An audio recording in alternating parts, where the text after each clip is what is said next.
But ஆனா இது உள்ள ஒரு மனசுக்குள்ளேயே ஒரு வைப்ரேஷன் ஒன்று வந்திருக்கும், ஒரு ஃப்ரீக்வன்சி ஒன்று இதாக இருந்திருக்கும்.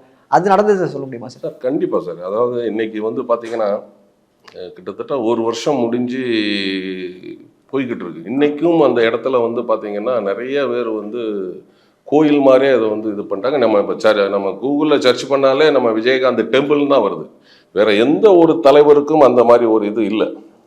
இப்போ நம்ம வந்து மெரினா பீச்சுக்கு போகிறோம்னா நம்ம என்ன சொல்லுவோம், எம்ஜிஆர் சமாதிக்கு போகிறோம், கலைஞர் சமாதிக்கு போகிறோம், ஜெயலலிதா அம்மா சமாதிக்கு போகிறோன்னு தான் சொல்லுவாங்க. பட் இங்கே வந்துன்னா கோயிலுக்கு போகிறோம், அப்படி ஒரு இது ஆயிடுச்சு. அது இல்லாமல் இன்னைக்கு வந்து பார்த்தீங்கன்னா கிட்டத்தட்ட வந்து ஒரு வருஷம் முடிஞ்சு ஒரு மாதம் ஆகுது எக்ஸாக்டா. 13 மாசங்கள். அப்போது டெய்லி அன்னதானம். ஒரு 3000 பேர் வந்தாலும் சரி, 4000 பேர் வந்தாலும் சரி, 5000 பேர் வந்தாலும் சரி.